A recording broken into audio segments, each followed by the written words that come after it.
2A reservation ಕೊಡಬೇಕು ಅಂತೇಳಿ ಹೋರಾಟಕ್ಕೆ ಹಚ್ಚಿದವರೇ ಕಾಂಗ್ರೆಸ್ನ ಮುಖಂಡರು. ಇವತ್ತು ಅವರು ಯಾರೂ ಕಾಣ್ತಾ ಇಲ್ಲ. ಸ್ವಾಮೀಜಿಗಳನ್ನು ಮತ್ತು ಸಮುದಾಯವನ್ನು ಬೀದಿಯಲ್ಲಿ ಬಿಟ್ಟು ಓಡಿ ಹೋಗಿದ್ದಾರೆ. ತುಂಡು ಅಧಿಕಾರಕ್ಕಾಗಿ ಆ ಸಮುದಾಯವನ್ನು ಬೀದಿಯಲ್ಲಿ ಬಿಟ್ಟಿದ್ದಾರೆ. ನಮ್ಮ ವಿರುದ್ಧ ಆ ಕಾಲದಲ್ಲಿ ಎತ್ತಿಕಟ್ಟಿದವರು ನಮ್ಮ ಸರ್ಕಾರ ಅವರಿಗೆ ಮೀಸಲಾತಿಯನ್ನು ಕೊಡುವ ಕೆಲಸವನ್ನು ನಾವು ಮಾಡಿದ್ವಿ. 2D ನಲ್ಲಿ ಅವರಿಗೆ ಮೀಸಲಾತಿಯನ್ನು ಕೊಡುವ ಕೆಲಸವನ್ನು ನಾವು ಮಾಡಿದ್ವಿ. ಈಗಲೂ ಕೂಡ ಹೋರಾಟ ಮುಂದುವರೆದಿದೆ. ನಾವು ಆವತ್ತು ಯಾವ ಸ್ಟ್ಯಾಂಡ್ ಇತ್ತೋ ಅದೇ ಸ್ಟ್ಯಾಂಡ್ ನಮಗೆ ಇವತ್ತಿಗೂ ಇದೆ. ನಾವು ಅವರ ಜೊತೆಯಲ್ಲಿದ್ದೇವೆ. ಆದರೆ ಕೈ ಬಿಟ್ಟು ಓಡಿ ಹೋದವರು ಕಾಂಗ್ರೆಸ್ನವರು. ಆದರೆ ಈಗ ಅವರ ಹಕ್ಕುಗಳಿಗಾಗಿ ಅವರು ಹೋರಾಟ ಮಾಡ್ತಕ್ಕಂಥ ಸಂದರ್ಭದಲ್ಲಿ ಬೀದಿಯಲ್ಲಿ ಲಾಠಿ ಚಾರ್ಜ್ ಮಾಡಿ ಅನೇಕರನ್ನ ಆಸ್ಪತ್ರೆಯಲ್ಲಿ ಮಲಗುವಂತೆ ಮಾಡಿದ ಈ ಸರ್ಕಾರ ಇವತ್ತು ಯಾರು ಲಾಠಿ ಚಾರ್ಜ್ ಮಾಡಿದ್ರೋ ಆ ಅಧಿಕಾರಿಗಳಿಗೆ ಇವತ್ತು ಕ್ಲೀನ್ ಚಿಟ್ ಕೊಡ್ತಕ್ಕಂಥ ಕೆಲಸಕ್ಕೆ ಕೈ ಹಾಕಿದ್ದಾರೆ. ನಾವು ಕೇಳಿದ್ದೇವೆ ಸದನದಲ್ಲಿ, ಇದನ್ನ ನ್ಯಾಯಾಂಗ ತನಿಖೆಗೆ ಕೊಡಿ. ಒಂದು ಘಟನೆ ನಡೆದ ಮೇಲೆ ನೀವು ತಳವಾರುಗಳು ಎತ್ಕೊಂಡು ಬಂದವರನ್ನೆಲ್ಲನೂ ಕೂಡ ಸಹಿಸ್ಕೊಳ್ತೀರಿ. ಆದರೆ ನ್ಯಾಯ ಕೇಳಲಿಕ್ಕೆ ಬಂದವರನ್ನು ಸಹಿಸ್ಕೊಳ್ಳಿಕ್ಕೆ ನಿಮಗೆ ಆಸಕ್ತಿ ಇಲ್ವಾ? ಅಥವಾ ಅಷ್ಟು ತಾಳ್ಮೆನೂ ಇಲ್ವಾ ನಿಮಗೆ? ಒಂದು ಕಡೆ ಬಸವಣ್ಣನವರ ಫೋಟೋ ಹಾಕ್ತೀರಿ, ಅವರ ಅನುಯಾಯಿಗಳಿಗೆ ಲಾಠಿ ತೋರಿಸ್ತೀರಿ. ಮತ್ತೊಂದು ಕಡೆ ದಲಿತರಿಗೆ ಅಂಬೇಡ್ಕರ್ ಅವರ ಫೋಟೋ ತೋರಿಸ್ತೀರಿ, ಅವರದ್ದು ಹಣ ಲೂಟಿ ಮಾಡ್ತೀರಿ. ಅಂದರೆ ನಿಮ್ಮ ಇಬ್ಬಗೆಯ ನೀತಿ ಏನು ಅನ್ನೋದು ಇವತ್ತು ರಾಜ್ಯದ ಜನರಿಗೆ ಗೊತ್ತಾಗಬೇಕಾಗಿದೆ.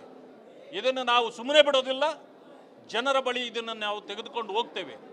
ಆದರೆ ಇವತ್ತು ಉದ್ದಟತನದಿಂದ ಸರ್ಕಾರ, ಗೃಹ ಸಚಿವರು ಇವತ್ತು ನಾವು ಇಷ್ಟೇ ಮಾಡೋದು, ನೀವೇನು ಮಾಡ್ಕೊಳ್ತೀರೋ ಮಾಡ್ಕೊಳ್ಳಿ ಅನ್ನೋ ರೀತಿಯಲ್ಲಿ ಸರ್ವಾಧಿಕಾರದ ಮಾತುಗಳನ್ನು, ಧೋರಣೆಯನ್ನು ವ್ಯಕ್ತಪಡಿಸಿದ್ದಾರೆ. ಅದನ್ನು ವಿರೋಧಿಸಿ ನಾವಿವತ್ತು ಸಭಾತ್ಯಾಗವನ್ನು ಕೂಡ ಮಾಡಿದ್ದೇವೆ. ಇವತ್ತು JDS ಅಂದರೆ NDA, JDS ಮತ್ತು ಸದಸ್ಯರೆಲ್ಲರೂ ಸೇರಿ ಇವತ್ತು ಕಾಂಗ್ರೆಸ್ನ ನೀತಿಯನ್ನು ಖಂಡಿಸಿದ್ದೇವೆ. ನೀವೇ ನೋಡಿ, ಇವತ್ತು ಯಾರು ಪೊಲೀಸ್ ಸ್ಟೇಷನ್ಗೆ ಬೆಂಕಿ ಹಾಕ್ತಾರೆ, ಯಾರು ತಲವಾರುಗಳು ಹಿಡ್ಕೊಂಡು ಜಗಳ ಮಾಡ್ತಾರೆ, ಯಾರು ಪೊಲೀಸ್ ಅಧಿಕಾರಿಗಳಿಗೆ ಕಲ್ಲು ತೂರ್ತಾರೆ, ಅವರನ್ನೆಲ್ಲ ಇವತ್ತು ನೀವು ಸಹಿಸ್ಕೊಳ್ತೀರಿ. ಕೇಸ್ಗಳು ಹಾಕಿದ್ರೆ ಆ ಕೇಸ್ಗಳನ್ನು ತಕ್ಷಣ ವಾಪಸ್ ತೆಗೆದುಕೊಳ್ತೀರಿ. ನಿಮ್ಮ ಪಕ್ಕದಲ್ಲೇ ನಿಂತು ದೇಶ ವಿರೋಧಿ ಚಟುವಟಿಕೆ ಮಾಡಿ ಪಾಕಿಸ್ತಾನ್ ಜಿಂದಾಬಾದ್ ಅಂದರೆ ಅವರನ್ನು ರಕ್ಷಣೆ ಮಾಡ್ತೀರಿ. ಆದರೆ ಹಕ್ಕುಗಳನ್ನು ಕೇಳೋವರಿಗೆ ನೀವು ಲಾಠಿ ಚಾರ್ಜ್ ಮಾಡ್ತೀರಿ. ಇದು ಕಾಂಗ್ರೆಸ್ ಸರ್ಕಾರದ ನೀತಿಯ ಅಂತಕ್ಕಂಥ ಮಾತನ್ನು ನಾವು ಈಗ ಕೇಳಿ ಬಂದಿದ್ದೇವೆ. ಇನ್ನು ಉಳಿದಿರ್ತಕ್ಕಂಥ ನಮ್ಮ CT ರವಿ ಅವರು, ರವಿಕುಮಾರ್ ಅವರು, ಇನ್ನು ಉಳಿದಿರ್ತಕ್ಕಂಥ ಮುಖಂಡರುಗಳು ಎಲ್ಲರೂ ಸೇರಿ ಮಾತಾಡಿ ಬಂದಿದ್ದೇವೆ. 2A ರಿಸರ್ವೇಷನ್ ಕೊಡಬೇಕು ಅಂತೇಳಿ ಹೋರಾಟಕ್ಕೆ ಹಚ್ಚಿದವರೇ ಕಾಂಗ್ರೆಸ್ನ ಮುಖಂಡರು. ಇವತ್ತು ಅವರು ಯಾರೂ ಕಾಣ್ತಾ ಇಲ್ಲ. ಸ್ವಾಮೀಜಿಗಳನ್ನು ಮತ್ತು ಸಮುದಾಯವನ್ನು ಬೀದಿಯಲ್ಲಿ ಬಿಟ್ಟು ಓಡಿ ಹೋಗಿದ್ದಾರೆ. ತುಂಡು ಅಧಿಕಾರಕ್ಕಾಗಿ ಆ ಸಮುದಾಯವನ್ನು ಬೀದಿಯಲ್ಲಿ ಬಿಟ್ಟಿದ್ದಾರೆ. ನಮ್ಮ ವಿರುದ್ಧ ಆ ಕಾಲದಲ್ಲಿ ಎತ್ತಿಕಟ್ಟಿದವರು ನಮ್ಮ ಸರ್ಕಾರ ಅವರಿಗೆ ಮೀಸಲಾತಿಯನ್ನು ಕೊಡುವ ಕೆಲಸವನ್ನು ನಾವು ಮಾಡಿದ್ವಿ.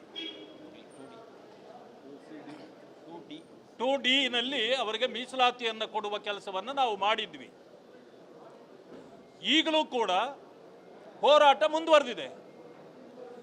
ನಾವು ಆವತ್ತು ಯಾವ ಸ್ಟ್ಯಾಂಡ್ ಇತ್ತೋ ಅದೇ ಸ್ಟ್ಯಾಂಡ್ ನಮಗೆ ಇವತ್ತಿಗೂ ಇದೆ. ನಾವು ಅವರ ಜೊತೆಯಲ್ಲಿದ್ದೇವೆ. ಆದರೆ ಕೈ ಬಿಟ್ಟು ಓಡಿ ಹೋದವರು ಕಾಂಗ್ರೆಸ್ನವರು. ಆದರೆ ಈಗ ಅವರ ಹಕ್ಕುಗಳಿಗಾಗಿ ಅವರು ಹೋರಾಟ ಮಾಡ್ತಕ್ಕಂಥ ಸಂದರ್ಭದಲ್ಲಿ ಬೀದಿಯಲ್ಲಿ ಲಾಠಿ ಚಾರ್ಜ್ ಮಾಡಿ ಅನೇಕರನ್ನ ಆಸ್ಪತ್ರೆಯಲ್ಲಿ ಮಲಗುವಂತೆ ಮಾಡಿದ ಈ ಸರ್ಕಾರ ಇವತ್ತು ಯಾರು ಲಾಠಿ ಚಾರ್ಜ್ ಮಾಡಿದ್ರೋ ಆ ಅಧಿಕಾರಿಗಳಿಗೆ ಇವತ್ತು ಕ್ಲೀನ್ ಚಿಟ್ ಕೊಡ್ತಕ್ಕಂಥ ಕೆಲಸಕ್ಕೆ ಕೈ ಹಾಕಿದ್ದಾರೆ. ನಾವು ಕೇಳಿದ್ದೇವೆ ಸದನದಲ್ಲಿ, ಇದನ್ನ ನ್ಯಾಯಾಂಗ ತನಿಖೆಗೆ ಕೊಡಿ.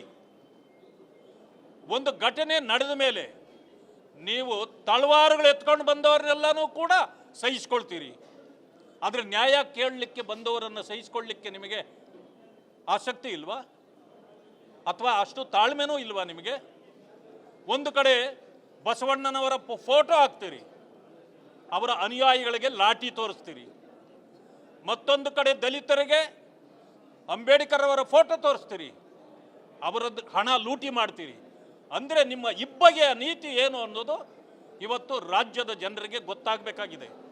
ಇದನ್ನು ನಾವು ಸುಮ್ಮನೆ ಬಿಡೋದಿಲ್ಲ, ಜನರ ಬಳಿ ಇದನ್ನು ನಾವು ತೆಗೆದುಕೊಂಡು ಹೋಗ್ತೇವೆ. ಆದರೆ ಇವತ್ತು ಉದ್ದಟತನದಿಂದ ಸರ್ಕಾರ, ಗೃಹ ಸಚಿವರು ಇವತ್ತು ನಾವು ಇಷ್ಟೇ ಮಾಡೋದು, ನೀವೇನು ಮಾಡ್ಕೊಳ್ತೀರೋ ಮಾಡ್ಕೊಳ್ಳಿ ಅನ್ನೋ ರೀತಿಯಲ್ಲಿ ಸರ್ವಾಧಿಕಾರದ ಮಾತುಗಳನ್ನು, ಧೋರಣೆಯನ್ನು ವ್ಯಕ್ತಪಡಿಸಿದ್ದಾರೆ. ಅದನ್ನು ವಿರೋಧಿಸಿ ನಾವಿವತ್ತು ಸಭಾತ್ಯಾಗವನ್ನು ಕೂಡ ಮಾಡಿದ್ದೇವೆ. ಇವತ್ತು JDS ಅಂದರೆ NDA, JDS ಮತ್ತು ಸದಸ್ಯರೆಲ್ಲರೂ ಸೇರಿ ಇವತ್ತು ಕಾಂಗ್ರೆಸ್ನ ನೀತಿಯನ್ನು ಖಂಡಿಸಿದ್ದೇವೆ. ನೀವೇ ನೋಡಿ, ಇವತ್ತು ಯಾರು ಪೊಲೀಸ್ ಸ್ಟೇಷನ್ಗೆ ಬೆಂಕಿ ಹಾಕ್ತಾರೆ, ಯಾರು ತಲವಾರುಗಳು ಹಿಡ್ಕೊಂಡು ಜಗಳ ಮಾಡ್ತಾರೆ, ಯಾರು ಪೊಲೀಸ್ ಅಧಿಕಾರಿಗಳಿಗೆ ಕಲ್ಲು ತೂರ್ತಾರೆ, ಅವರನ್ನೆಲ್ಲ ಇವತ್ತು ನೀವು ಸಹಿಸ್ಕೊಳ್ತೀರಿ. ಕೇಸ್ಗಳು ಹಾಕಿದ್ರೆ ಆ ಕೇಸ್ಗಳನ್ನು ತಕ್ಷಣ ವಾಪಸ್ ತೆಗೆದುಕೊಳ್ತೀರಿ.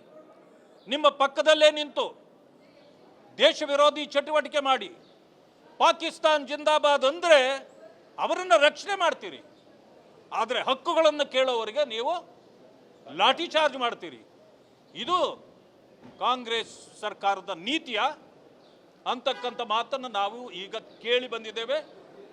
ಇನ್ನು ಉಳಿದಿರ್ತಕ್ಕಂಥ ನಮ್ಮ CT ರವಿ ಅವರು, ರವಿಕುಮಾರ್ ಅವರು, ಇನ್ನು ಉಳಿದಿರ್ತಕ್ಕಂಥ ಮುಖಂಡರುಗಳು ಎಲ್ಲರೂ ಸೇರಿ ಮಾತಾಡಿ ಬಂದಿದ್ದೇವೆ. 2A ರಿಸರ್ವೇಷನ್ ಕೊಡಬೇಕು ಅಂತೇಳಿ ಹೋರಾಟಕ್ಕೆ ಹಚ್ಚಿದವರೇ ಕಾಂಗ್ರೆಸ್ನ ಮುಖಂಡರು. ಇವತ್ತು ಅವರು ಯಾರೂ ಕಾಣ್ತಾ ಇಲ್ಲ. ಸ್ವಾಮೀಜಿಗಳನ್ನು ಮತ್ತು ಸಮುದಾಯವನ್ನು ಬೀದಿಯಲ್ಲಿ ಬಿಟ್ಟು ಓಡಿ ಹೋಗಿದ್ದಾರೆ. ತುಂಡು ಅಧಿಕಾರಕ್ಕಾಗಿ ಆ ಸಮುದಾಯವನ್ನು ಬೀದಿಯಲ್ಲಿ ಬಿಟ್ಟಿದ್ದಾರೆ. ನಮ್ಮ ವಿರುದ್ಧ ಆ ಕಾಲದಲ್ಲಿ ಎತ್ತಿಕಟ್ಟಿದವರು ನಮ್ಮ ಸರ್ಕಾರ ಅವರಿಗೆ ಮೀಸಲಾತಿಯನ್ನು ಕೊಡುವ ಕೆಲಸವನ್ನು ನಾವು ಮಾಡಿದ್ವಿ. 2D ನಲ್ಲಿ ಅವರಿಗೆ ಮೀಸಲಾತಿಯನ್ನು ಕೊಡುವ ಕೆಲಸವನ್ನು ನಾವು ಮಾಡಿದ್ವಿ. ಈಗಲೂ ಕೂಡ ಹೋರಾಟ ಮುಂದುವರೆದಿದೆ. ನಾವು ಆವತ್ತು ಯಾವ ಸ್ಟ್ಯಾಂಡ್ ಇತ್ತೋ ಅದೇ ಸ್ಟ್ಯಾಂಡ್ ನಮಗೆ ಇವತ್ತಿಗೂ ಇದೆ. ನಾವು ಅವರ ಜೊತೆಯಲ್ಲಿದ್ದೇವೆ. ಆದರೆ ಕೈ ಬಿಟ್ಟು ಓಡಿ ಹೋದವರು ಕಾಂಗ್ರೆಸ್ನವರು. ಆದರೆ ಈಗ ಅವರ ಹಕ್ಕುಗಳಿಗಾಗಿ ಅವರು ಹೋರಾಟ ಮಾಡ್ತಕ್ಕಂಥ ಸಂದರ್ಭದಲ್ಲಿ ಬೀದಿಯಲ್ಲಿ ಲಾಠಿ ಚಾರ್ಜ್ ಮಾಡಿ ಅನೇಕರನ್ನ ಆಸ್ಪತ್ರೆಯಲ್ಲಿ ಮಲಗುವಂತೆ ಮಾಡಿದ ಈ ಸರ್ಕಾರ ಇವತ್ತು ಯಾರು ಲಾಠಿ ಚಾರ್ಜ್ ಮಾಡಿದ್ರೋ ಆ ಅಧಿಕಾರಿಗಳಿಗೆ ಇವತ್ತು ಕ್ಲೀನ್ ಚಿಟ್ ಕೊಡ್ತಕ್ಕಂಥ ಕೆಲಸಕ್ಕೆ ಕೈ ಹಾಕಿದ್ದಾರೆ. ನಾವು ಕೇಳಿದ್ದೇವೆ ಸದನದಲ್ಲಿ, ಇದನ್ನ ನ್ಯಾಯಾಂಗ ತನಿಖೆಗೆ ಕೊಡಿ. ಒಂದು ಘಟನೆ ನಡೆದ ಮೇಲೆ ನೀವು ತಳವಾರುಗಳು ಎತ್ಕೊಂಡು ಬಂದವರನ್ನೆಲ್ಲನೂ ಕೂಡ ಸಹಿಸ್ಕೊಳ್ತೀರಿ, ಆದರೆ ನ್ಯಾಯ ಕೇಳಲಿಕ್ಕೆ ಬಂದವರನ್ನು ಸಹಿಸ್ಕೊಳ್ಳಿಕ್ಕೆ ನಿಮಗೆ ಆಸಕ್ತಿ ಇಲ್ವಾ? ಅಥವಾ ಅಷ್ಟು ತಾಳ್ಮೆನೂ ಇಲ್ವಾ ನಿಮಗೆ? ಒಂದು ಕಡೆ ಬಸವಣ್ಣನವರ ಫೋಟೋ ಹಾಕ್ತೀರಿ, ಅವರ ಅನುಯಾಯಿಗಳಿಗೆ ಲಾಠಿ ತೋರಿಸ್ತೀರಿ. ಮತ್ತೊಂದು ಕಡೆ ದಲಿತರಿಗೆ ಅಂಬೇಡ್ಕರ್ ಅವರ ಫೋಟೋ ತೋರಿಸ್ತೀರಿ, ಅವರದ್ದು ಹಣ ಲೂಟಿ ಮಾಡ್ತೀರಿ. ಅಂದರೆ ನಿಮ್ಮ ಇಬ್ಬಗೆಯ ನೀತಿ ಏನು ಅನ್ನೋದು ಇವತ್ತು ರಾಜ್ಯದ ಜನರಿಗೆ ಗೊತ್ತಾಗಬೇಕಾಗಿದೆ. ಇದನ್ನು ನಾವು ಸುಮ್ಮನೆ ಬಿಡೋದಿಲ್ಲ, ಜನರ ಬಳಿ ಇದನ್ನು ನಾವು ತೆಗೆದುಕೊಂಡು ಹೋಗ್ತೇವೆ. ಆದರೆ ಇವತ್ತು ಉದ್ದಟತನದಿಂದ ಸರ್ಕಾರ, ಗೃಹ ಸಚಿವರು ಇವತ್ತು ನಾವು ಇಷ್ಟೇ ಮಾಡೋದು, ನೀವೇನು ಮಾಡ್ಕೊಳ್ತೀರೋ ಮಾಡ್ಕೊಳ್ಳಿ ಅನ್ನೋ ರೀತಿಯಲ್ಲಿ ಸರ್ವಾಧಿಕಾರದ ಮಾತುಗಳನ್ನು, ಧೋರಣೆಯನ್ನು ವ್ಯಕ್ತಪಡಿಸಿದ್ದಾರೆ. ಅದನ್ನು ವಿರೋಧಿಸಿ ನಾವಿವತ್ತು ಸಭಾತ್ಯಾಗವನ್ನು ಕೂಡ ಮಾಡಿದ್ದೇವೆ. ಇವತ್ತು JDS ಅಂದರೆ NDA, JDS ಮತ್ತು ಸದಸ್ಯರೆಲ್ಲರೂ ಸೇರಿ ಇವತ್ತು ಕಾಂಗ್ರೆಸ್ಸಿನ ನೀತಿಯನ್ನು ಖಂಡಿಸಿದ್ದೇವೆ. ನೀವೇ ನೋಡಿ, ಇವತ್ತು ಯಾರು ಪೊಲೀಸ್ ಸ್ಟೇಷನ್ಗೆ ಬೆಂಕಿ ಹಾಕ್ತಾರೆ, ಯಾರು ತಲವಾರುಗಳು ಹಿಡ್ಕೊಂಡು ಜಗಳ ಮಾಡ್ತಾರೆ, ಯಾರು ಪೊಲೀಸ್ ಅಧಿಕಾರಿಗಳಿಗೆ ಕಲ್ಲು ತೂರ್ತಾರೆ, ಅವರನ್ನೆಲ್ಲ ಇವತ್ತು ನೀವು ಸಹಿಸ್ಕೊಳ್ತೀರಿ. ಕೇಸ್ಗಳು ಹಾಕಿದ್ರೆ ಆ ಕೇಸ್ಗಳನ್ನು ತಕ್ಷಣ ವಾಪಸ್ ತೆಗೆದುಕೊಳ್ತೀರಿ. ನಿಮ್ಮ ಪಕ್ಕದಲ್ಲೇ ನಿಂತು ದೇಶ ವಿರೋಧಿ ಚಟುವಟಿಕೆ ಮಾಡಿ ಪಾಕಿಸ್ತಾನ್ ಜಿಂದಾಬಾದ್ ಅಂದರೆ ಅವರನ್ನು ರಕ್ಷಣೆ ಮಾಡ್ತೀರಿ. ಆದರೆ ಹಕ್ಕುಗಳನ್ನು ಕೇಳೋವರಿಗೆ ನೀವು ಲಾಠಿ ಚಾರ್ಜ್ ಮಾಡ್ತೀರಿ. ಇದು ಕಾಂಗ್ರೆಸ್ ಸರ್ಕಾರದ ನೀತಿಯ ಅಂತಕ್ಕಂಥ ಮಾತನ್ನು ನಾವು ಈಗ ಕೇಳಿ ಬಂದಿದ್ದೇವೆ. ಇನ್ನು ಉಳಿದಿರ್ತಕ್ಕಂಥ ನಮ್ಮ CT ರವಿ ಅವರು, ರವಿಕುಮಾರ್ ಅವರು, ಇನ್ನು ಉಳಿದಿರ್ತಕ್ಕಂಥ ಮುಖಂಡರುಗಳು ಎಲ್ಲರೂ ಸೇರಿ ಮಾತಾಡಿ ಬಂದಿದ್ದೇವೆ.